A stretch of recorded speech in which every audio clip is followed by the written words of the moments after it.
Astăzi vreau să vă prezint o stație de ridicare presiune a apei potabile care se află în Buziaș.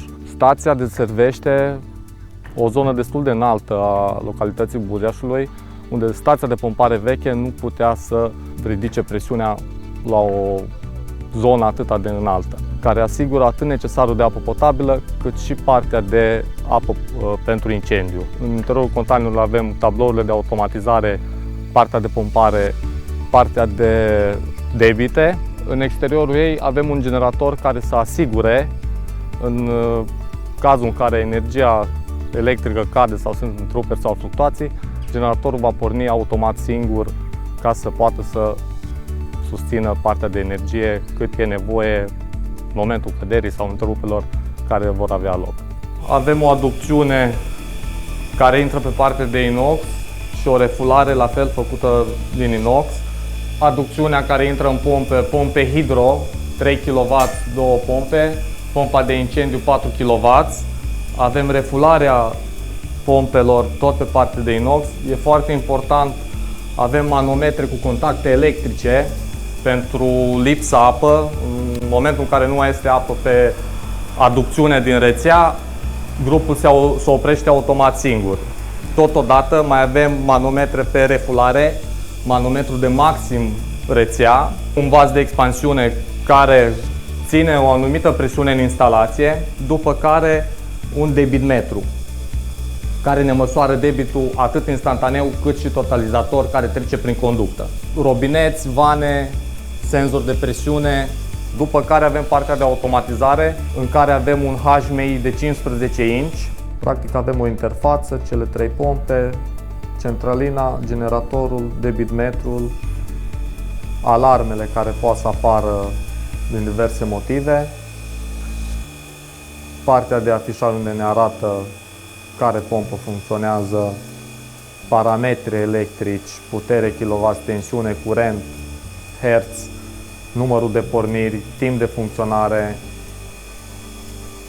frecvența de ieșire a motorului, curentul de ieșire, vedem P2, 1, 44 amperi,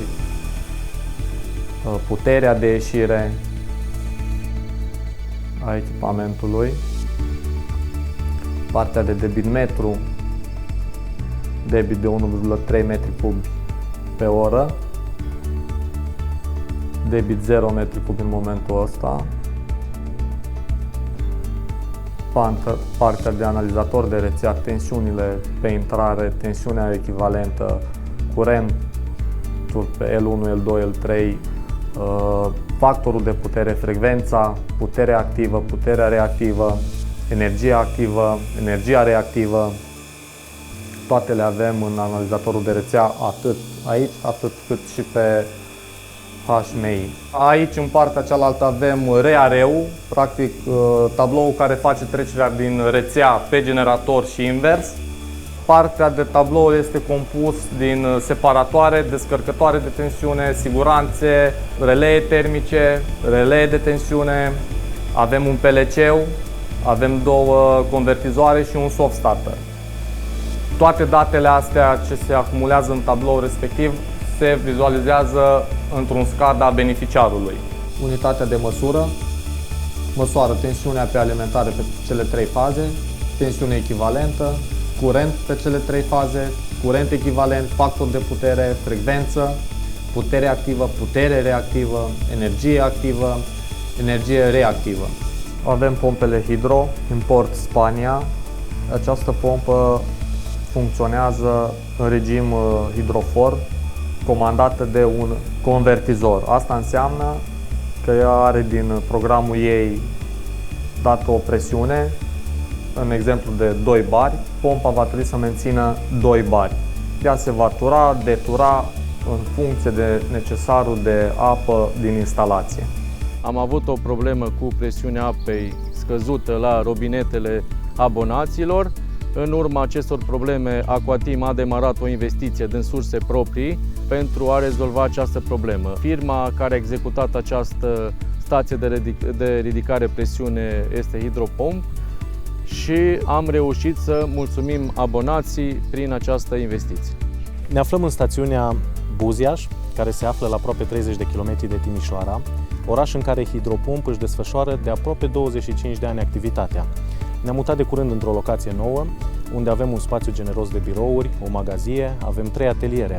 Un atelier de mecanică pentru apă uzată, unde reparăm pompele de canalizare, un atelier de apă curată, unde reparăm pompele pentru alimentare cu apă potabilă, pentru irigații sau sisteme de incendiu, și avem un al 3-lea atelier de electrice, automatizări. Noi îl numim micul nostru colț de producție, pentru că acolo producem, uzinăm tablourile electrice necesare stațiilor de pompare și a sistemelor de pompare.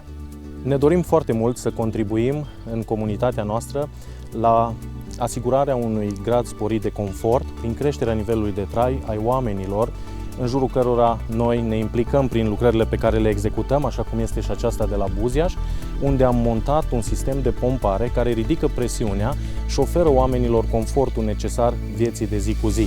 Ca și o concluzie, atunci când ai o problemă la canalizare sau la alimentarea cu apă, lipsa presiunii, când nu-ți merge centrala termică sau aparatele de electrocasnice, cum e mașina de spălat rufe, mașina de spălat vase din cauza lipsei de presiune, noi putem să-ți oferim soluțiile cele mai bune.